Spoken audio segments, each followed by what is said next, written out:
So you think this whole approach of consensus, you think that's the right approach and it's not just an excuse for us to get us to think that we are actually making progress and to hide our differences?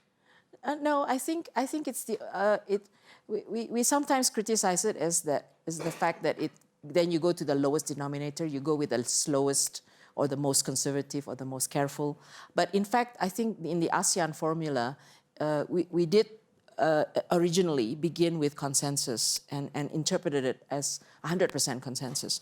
But in recent times, we've interpreted it more flexibly, that you can have a minus X principle, we call it, where there are cases, not very often, where you can't get everybody to agree on I can only say on the trade side, you couldn't agree on everything, and one or two members will opt out while the rest continues. And then to a few years down the road, the ones who opted out can come back in with some negotiation involved, but you can still make it work. So I think I would say that ASEAN way is, okay, consensus, consultation, but we're also practical and creative in the way we can ensure some flexibility so that we can still move forward. I think that's the main learning experience from ASEAN, I would say, in the last 10, 15 years, that at least that I have experienced myself. Yeah. Thank you. Dr. Nazir, you've built a truly ASEAN business. CIMB has operations in almost all the markets in ASEAN.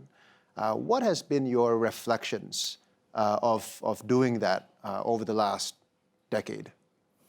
Thank you, John. I mean, I think the first thing, let me caveat everything I say today with this, that we are huge fans of ASEAN. We're big believers. In 2007, when the ASEAN Charter came out talking about the establishment of the ASEAN Economic Community, we went full throttle to build a ASEAN business. We even have a tagline called ASEAN for You, which you will see in most airports around the region. So sometimes I can get a bit, vocal or frustrated about the pace, simply because, we're probably more committed than anyone else to the regional integration cause. Yeah, the experience from a people standpoint has been extremely positive. Building this business across the region, I see how my people come together, work as teams fantastically well. And when you talk about diversity, ASEAN is very diverse, but that's the beauty of ASEAN. For instance, the service levels of my branches in Indonesia are very good.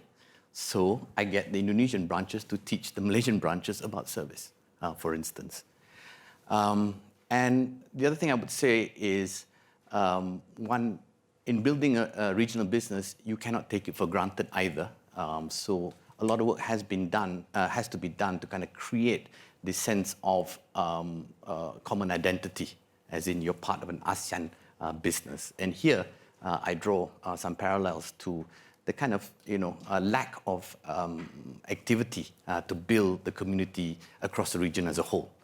We have sort of the CIMB ASEAN Games, the CIMB Idol across ASEAN, many programs to bring our people together so that they feel a sense of community. And the last point, John, is this, that as you build out, you need to kind of have patience, yeah, because ASEAN does tend to promise a bit too much, so you have to have patience. I mean, I think, and within that also, my comment to the ASEAN leaders is this, that we should be pleased with what we've done, but we can do a lot more. ASEAN is growing at 5%, and yet I think if we really pull it together, we could maybe grow at 7%. The difference between 5 and 7 is that you double your GDP in 10 years rather than 15 years.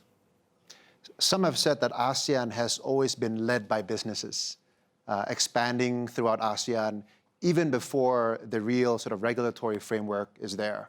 What are your thoughts on that? Well, I think that's not strictly true, in the sense that if you look at the pace of, or the proliferation of ASEAN multinationals, it really came in the late 2000s, and I'd associate that with the ASEAN Economic Community Framework that was launched, the encouragement of our leaders. I'd give credit to ASEAN as a body for the proliferation of ASEAN multinationals, actually. And as an ASEAN business that started in Malaysia, have you faced any pushback, as you've expanded into different markets, perhaps in the name of protectionism against your business? Yeah, I think there's always a little bit of that. As you know, whilst tariff barriers have come down a lot, non-tariff barriers are still quite high. And this is recognized by everyone, and there's a lot of work going on to reduce non-tariff barriers.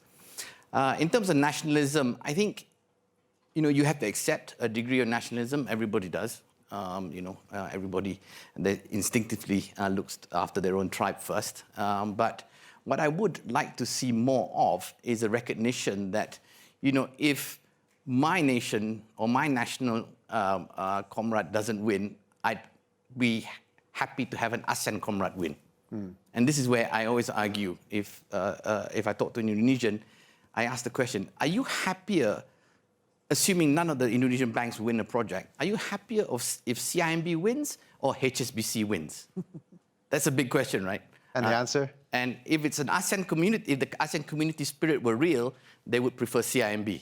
Today, unfortunately, they would prefer HSBC. Still HSBC.